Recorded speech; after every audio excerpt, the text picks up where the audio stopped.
चंदनपुर एक सुंदर सा गांव था और उस गांव में रहती थी तीन बहनें। बहुत ही सुंदर थी।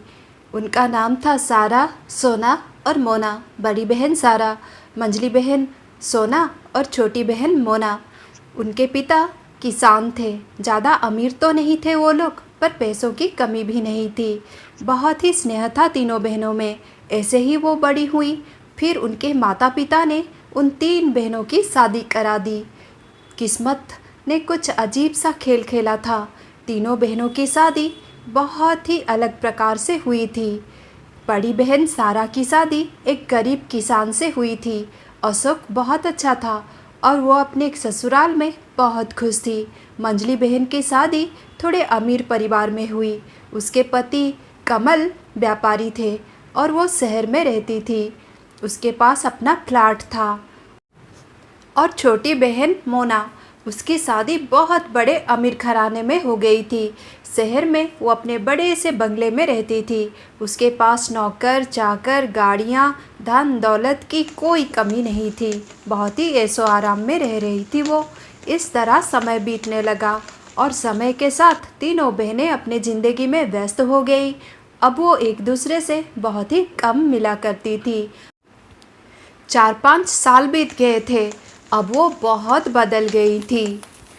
छोटी बहन मोना, अरे आज मेरे घर में मेरी सहेलियां आने वाली हैं, पर देखो ये नौकरानी ढंग से खाना भी नहीं बनाया है। इसे तो चाइनीज़ बनाना ही नहीं आता है। और मेरी सासू माँ है कि इसे सर पे बिठा के रखा है। सासू माँ भी ना अजीब करीब नमूने ढूंढकर इस घर में काम दे देती है और परेशानी मुझे होने लगती है। मेरे सहेलियों के सामने इस नौकरानी के वजह से नाक ही कट जाएगी। देखो तो क्या पहनावा है इसका, बिल्कुल भिखारन लगती है। हमारे बंगले में ऐसी नौकरानी सूट ही नहीं करती है।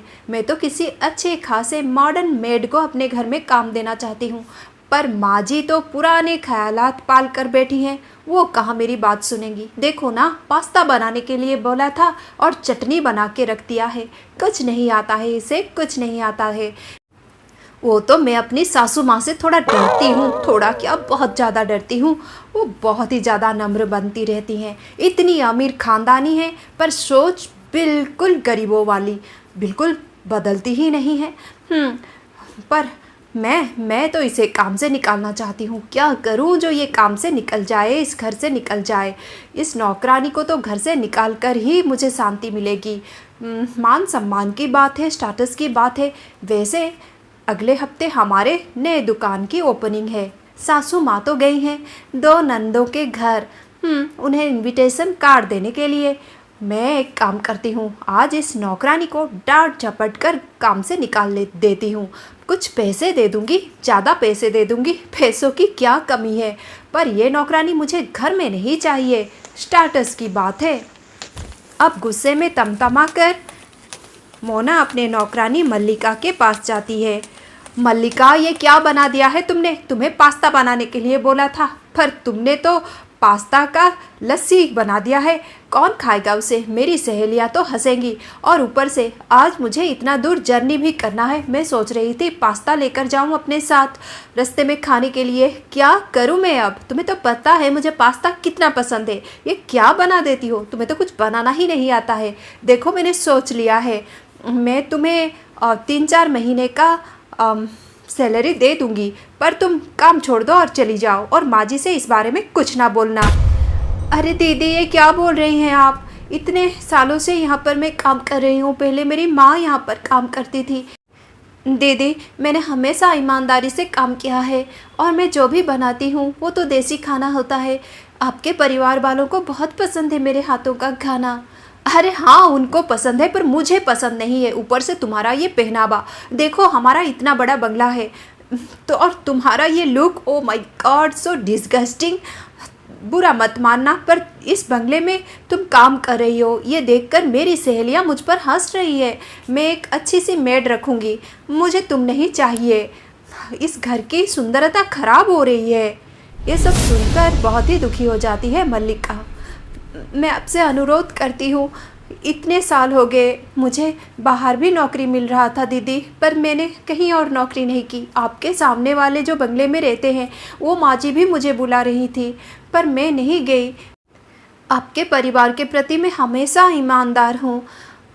मैंने बहुत ही अच्छे से काम किया है, आप ऐसा क्यों कर रही हैं? अरे मुझे कुछ नहीं सुनना। ठीक है, मैं तुम्हें बहुत सारा पैसे दे दूँगी, पर मुझे तुम नहीं चाहिए इस घर में। बोल दिया ना।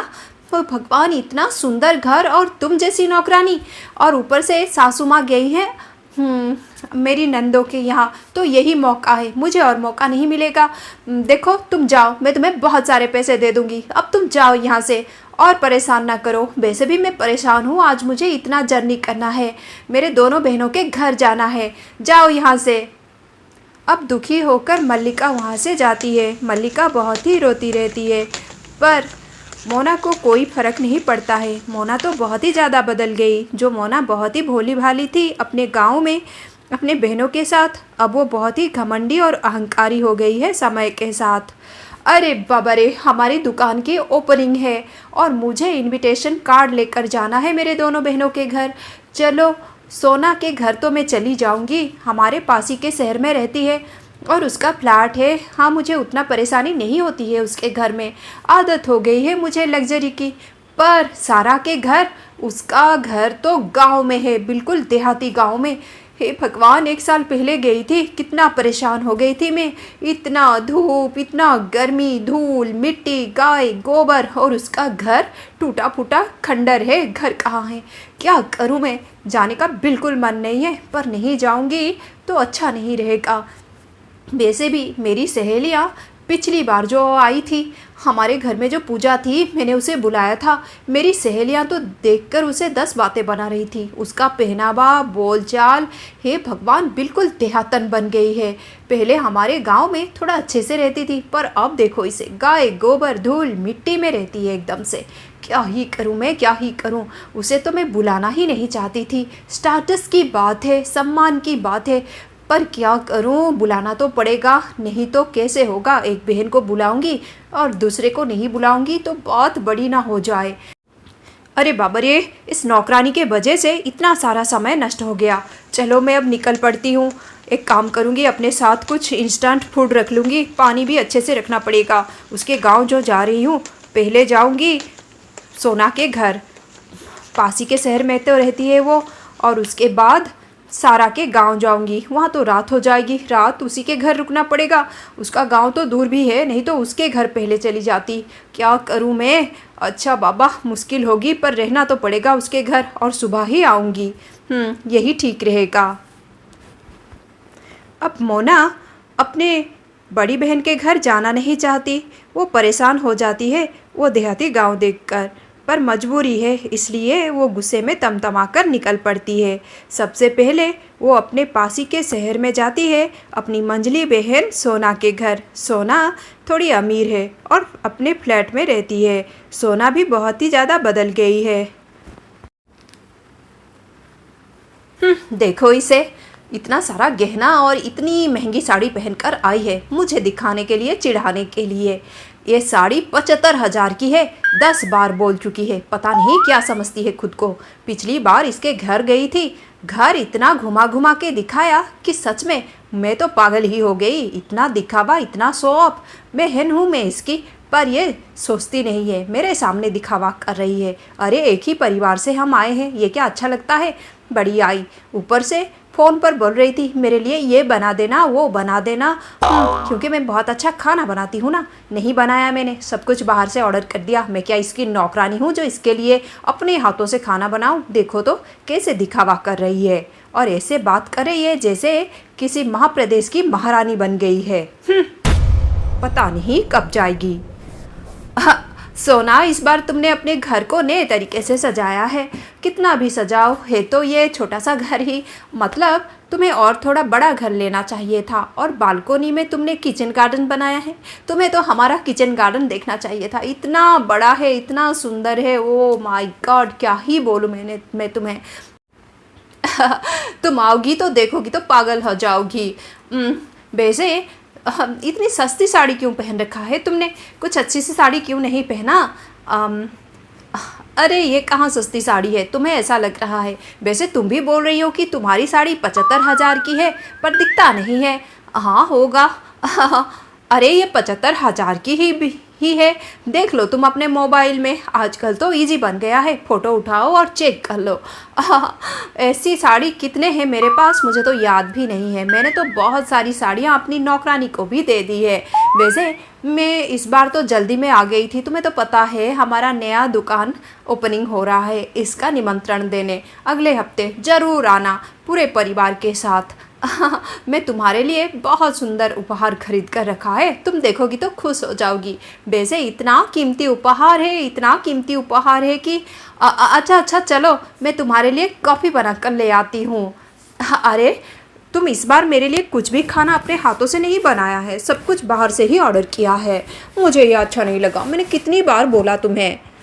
वो क्या है कि मोना, तुम्हें तो पता है कमर में दर्द रहता है और घुटनों में भी, इसलिए ज़्यादा कुछ नहीं बना पाई।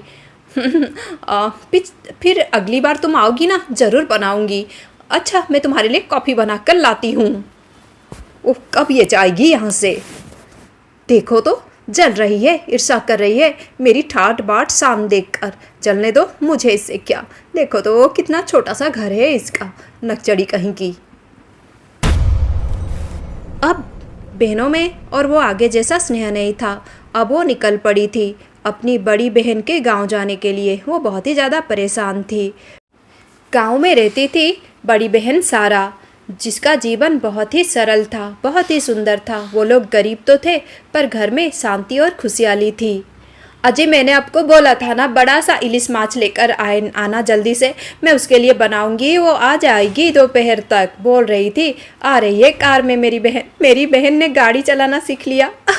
आपको पता है हम तालाब में जाते थे और मैं उसे तैरना सिखाती थी, तो वो डर के मारे तैरना ही नहीं सीख रही थी। इतनी डरपोक थी मेरी छोटी बहन मोना। पर अब देखो कार चला रही है, मैं बहुत खुश हूँ। कितने दिनों बाद तो फ़ोन आया था उसका, आजकल तो बहुत ही व्यस्त हो गई है, फ़ोन भी नहीं कर रही है मुझसे। हाँ, पर आज मैं बहुत खुश हूँ जी, इतने दिनों बाद मैं उसे देखूँगी।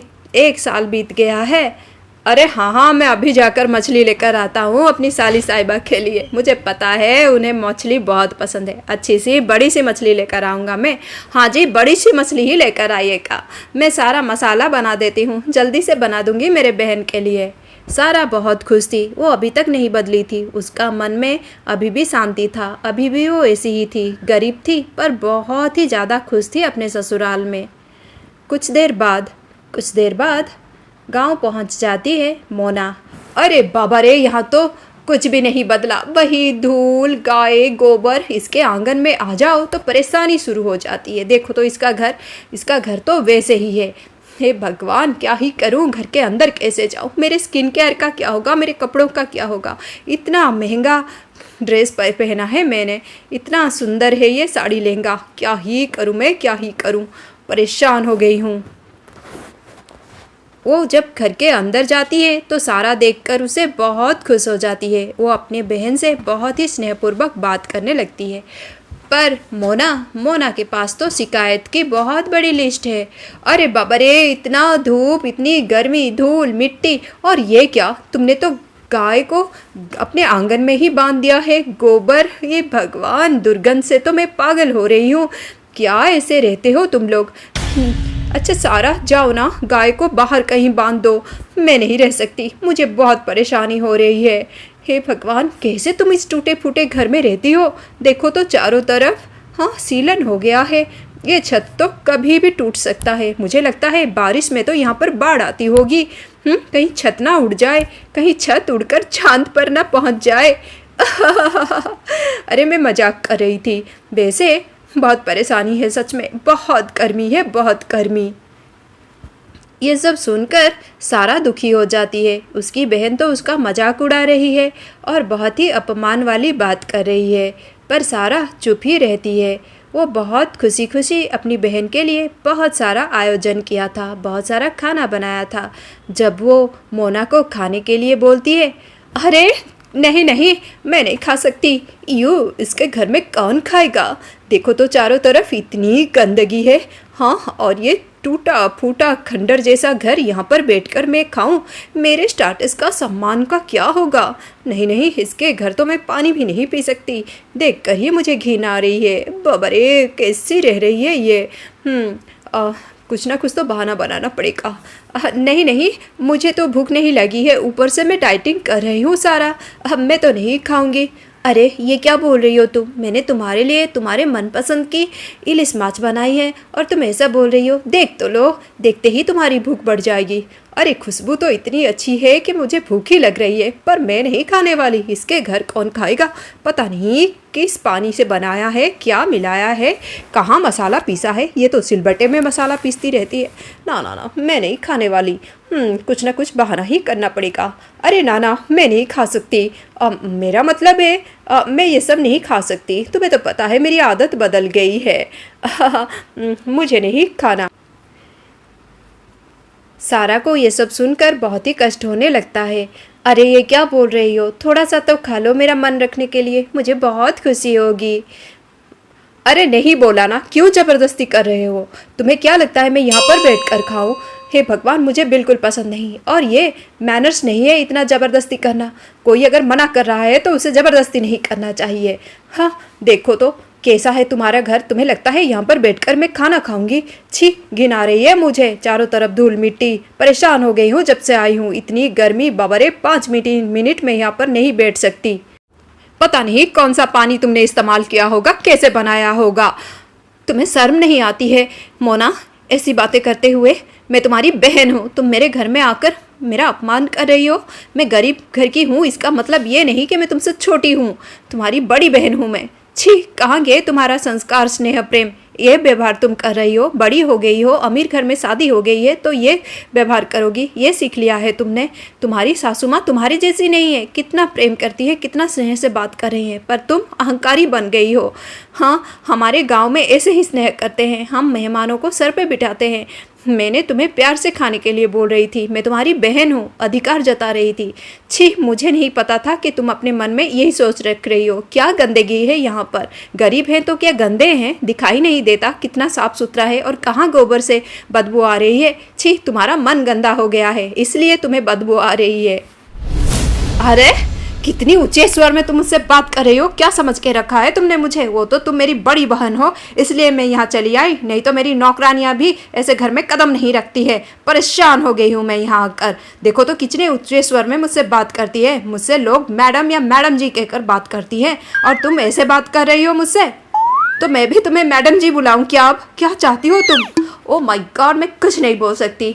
अब मैं तुमसे बात नहीं करना चाहती। थोड़ी देर मुझे शांति चाहिए। मैं तालाब में घूमने जा रही हूँ, तालाब की ओर। हाँ, मेरा मन ठीक हो जाएगा तो आ जाऊंगी। अब गुस्से में वो तमतमा कर तालाब की ओर घूमने चली जाती है। नकचड़ी कहीं की, बहुत ही घमंडी है, बचपन से ही ये घमंडी है। इसका दिमाग जब शांत हो जाएगा तो आ जाएगी। वैसे तालाब की ओर क्यों गई है? इसे तो तैरना भी नहीं आता है। आसपास शायद घूम कर आ जाएगी। हाँ, तालाब में आकर थोड़ा अच्छा लगा मुझे, थोड़ा फ्रेश एयर मिली। परेशान हो गई मैं उसका घर देखकर, उसका घर टूटा फूटा देखकर ही मेरा दिमाग फिर गया। चलो अच्छा है, यहाँ थोड़ी देर में ऐसे घूम लेती हूँ, फिर जाऊँगी। थोड़ा प्यार से नाटक करके बुला लूँगी और चली जाऊँगी। बाबा रे, उसका पहनावा तो देखो, ये शहर आएगी तो मेरी नाक ही कट जाएगी। इसके लिए अच्छा सा साड़ी खरीदना पड़ेगा, और इसे ब्यूटी पार्लर भी लेकर जाऊँगी, नहीं तो नहीं चलेगा। सहेलियों को क्या मुँह दिखाऊँगी? स्टेटस की बात है, सम्मान की बात है। अरे बाबा रे, कितना सुंदर है ये तालाब। गाँव की याद आ गई, बचपन की याद आ गई। पता नहीं क्यों बचपन में मैं तैरने से डरती थी। तालाब के पास जब भी जाती थी डरती थी। एक बार तो मैं डूबने लगी थी तालाब में, हमारे गांव की, पर सारा ने मुझे बचाया था। अच्छा चलो, मैं थोड़ा इन मछलियों को पास से देख लूँ। जब वो तालाब के पास झुककर मछलियों को देखने लगती है तो अचानक से उसका पैर फिसल जाता है, फिर वो गिर जाती है तालाब में। अब वो फंस गई थी पानी के बहाव में, और सुनसान था तालाब के आसपास, और वो चिल्ला रही थी मदद की, पर कोई उसे नहीं सुन रहा था। पानी के बहाव ने उसे बहा दिया। अब वो बहुत ज़्यादा डर गई थी, कहीं आज उसका अंत तो नहीं होने वाला है। वो पानी के बहाव में जाकर एक सूखे लकड़ी को पकड़ लिया, और लकड़ी के सहारे वो बीच तालाब में फंस गई थी। कोई नहीं था उसकी आवाज़ सुनने वाला। इस तरह बहुत सारा समय बीत गया। वो बहुत डर गई थी, मदद की गुहार लगा रही थी, पर आसपास कोई नहीं था। मुझे नहीं लगता कि आज मैं रक्षा पा पाऊंगी। क्या होगा, कहीं ये अंत तो नहीं है? ऐसा अंत लिखा था क्या? हे भगवान बचा लो प्रभु, मैं क्या करूं, मैं क्या करूं? उसे अंत दिखाई दे रही थी और तब उसके अंतरात्मा में बहुत कुछ चल रहा था। उसे याद आया सबसे पहले कि उसने आज कैसे अपने गरीब नौकरानी की अपमान की थी। आज कितना गिड़गिड़ा रही थी मेरी नौकरानी मल्लिका, पर मैंने उसे सुना भी नहीं। कितना निर्दयी बन गई थी। क्या किया मैंने उसके साथ? वो हमेशा ईमानदारी से मेरे पास काम कर रही थी और मैंने इतना अपमान किया, घमंड अहंकार में चूर होकर। और यहाँ आकर दीदी को कितना कुछ नहीं बोल रही थी मैं। सारा का बहुत अपमान किया है मैंने। और मजली बहन सोना के साथ कैसे व्यवहार कर रही थी। तीनों बहनों में कितना स्नेह था, पर मेरा दिखावा गुण के वजह से सब कुछ बदल गया। आज मेरे पास इतना सारा पैसा है, इतने दुकानें, कार, नौकर चाकर, इतना बड़ा बंगला, पर वो क्या मेरी मदद करेंगी, मेरा रक्षा करेंगी, इस अंत को टाल सकेंगी? नहीं। आज सब कुछ ख़त्म हो रहा है। मैं अपने आँखों में सब कुछ देख रही हूँ। अब मुझे एहसास हो रहा है कि इंसान के लिए ये पैसा, ये धन दौलत बहुत कुछ हो सकता है, पर सब कुछ नहीं।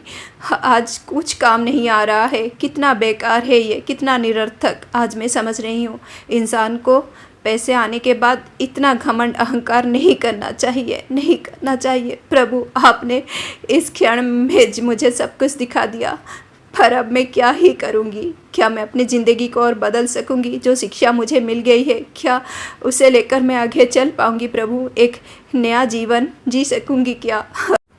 हे भगवान ये क्या हो रहा है, ये क्या हो रहा है?